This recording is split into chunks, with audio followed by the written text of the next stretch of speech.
So I have always been very concerned that I would be able to have sufficient income when I retired. I guess I was always very aware that by the time I reached retirement age, it would be doubtful whether there would even be a state pension, to be honest. So from a very young age, I've saved. From the age of 23, basically, I saved into a pension. And I always saw the ISA alongside as another form of saving towards my aim of being able to retire early. For the lifetime ISA, my husband and I are in the process of buying our first home, so we'll use that for the deposit. I think I might keep it open for retirement afterwards. And then the stocks and shares ISA, maybe some house renovations, but we also used it for our wedding and a bit of our honeymoon. There's a little bit left over, so we might use that for our next big trip. Well, I'm getting close to retirement. This year, for the first time, I've sort of started winding back some of my hours and I'm doing less work. So my ISA is really a retirement account. I'm drawing the income of that ISA out once a quarter, and I'm using that to pay my living expenses in addition to my reduced salary that I'm taking out of my employment. I invest in my ISA monthly. Big fan of direct debits and regular investments, taking it off my hands. I started off just by putting £50 at the end of the month into my stocks and shares ISA, and went into a really nice generic tracker, which was perfect. So that was how I started until I felt more confident.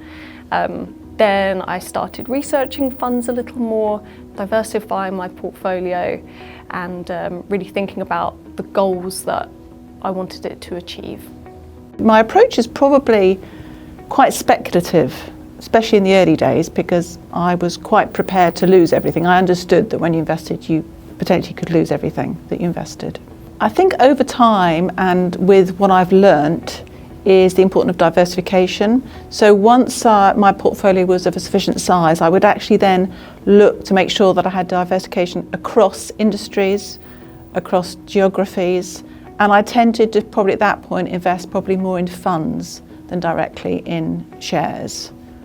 In the past, I've made investments as and when I've put money into the ISA, so when I've made the contribution.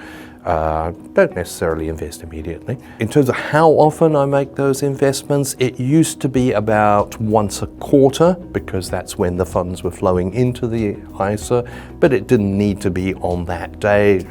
I think the one thing I did hold firm on is that even when markets were going down, I continued to invest, because again, I had the benefit of being able to wait for a long time before I needed the money. I am the first person to start talking about investing with friends and family. Actually, at a dinner party recently, my friends were talking about it and I didn't even prompt it, which was exciting.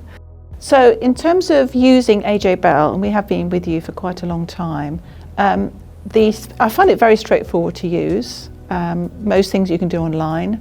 I think you've improved your platform continuously.